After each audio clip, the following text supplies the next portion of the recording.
یہ میرا کوئی کمال نہیں ہے، میں تو یہ سمجھتا ہوں یہ رسول اللہ کی طرف سے مجھے آپ کو الفاظ پر قدرت تھی، موضوعاتی اور ملی نظمیں آپ نے اس قدر لکھی تھی کہ قومی ترانہ لکھنا آپ کے لیے بہت مشکل کام نہیں بیٹی مشکل تھا. میں نے 3 مہینے 22 دن میں یہ اتنا سا کرا ہے، ایک ایک لفظ کو اتنا تولا ہے. نگینے کی طرح جو میں نے زندگی میں اتنا سخت کام کر لیا. ڈاکٹر اقبال کا آپ نے تذکرہ کیا اور چند ہستیوں کے نام ڈاکٹر اقبال میرے مرشد ہیں. میں جا کے بیٹھا رہتا تھا ان کے حضور، ان کی بات سنتا تھا اور وہ دلوں میں بیٹھتی تھی. مجھے اتنا بڑا فائدہ جو میں قوم کا شاعر میں کبھی نہ بنتا اگر میں ان کے پاس کی روح مجھے حلول کر دیتی.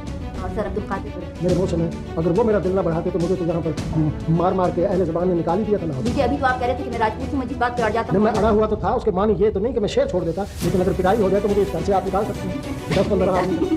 یہ ہے کہ میں یہ مقصد یہ تھا اگر آتے ہی میرے خلاف وہ شور بجا تو یہ تو کسی اہل زبان کا شاگرد بھی نہیں ہے. نہیں، میرا خیال ہے اس بات پہ شور نہیں ہوگا. شور اس بات پہ ہوگا کہ ہر جو نیا موضوع یا نئی قسم کے ذہن پیش کی جائے اس کے خلاف شور بہت تو مجھے تو بے تکی نظریں کہنے والا تھا. میرا خیال اس لیے کہا گیا ہوگا کہ آپ نے گیت اور غزل کا امتزاج پیش کیا تھا. لوگ پھر وطن رسائی اور جاگ سوزش جاگ وغیرہ اس لحاظ سے آپ اور اس مخالفت کو آپ نے ٹھیک ہے آپ ٹھیک کہتی ہیں، لیکن وہ مخالفت اتنی چوڑی لمبی تھی اور وہ ایک جنگ تھی جو مجھے لڑنی پڑی پورے ہندوستان. آپ کو اس جنگ چونکہ اس سے آپ نبرد آزما ہو چکے ہیں، اس لیے میں آپ سے ایک سوال کرتی ہوں آپ سے چھوٹے ہونے کی حیثیت سے کہ ہم لوگ نئے شاعر اور جدید تر تحریکیں جو ہیں اس کے خلاف ہمارے بڑے جو ہیں بہت شور مچا رہے ہیں، اسی طرح جس طرح وہ غلط شور بجاتے ہیں ہر کیا آپ دور جدید تر تحریکوں کو مانتے ہیں؟ میں مانتا ہوں ان میں بہتر بھی لوگ ہوتے ہیں، ان میں کمزور بھی رہ جاتے ہیں. جو آگے بڑھتا ہے وہ آگے خیالات آگے اگر آگے نہ بڑھیں تو ہم تو پیچھے یعنی سرد ہو کے جم کے رہ جائیں.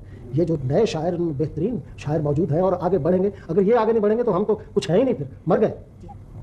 اچھا، آپ پاکستان کی منظوم تاریخ بھی لکھ رہے تھے تو وہ کہاں تک پہنچی؟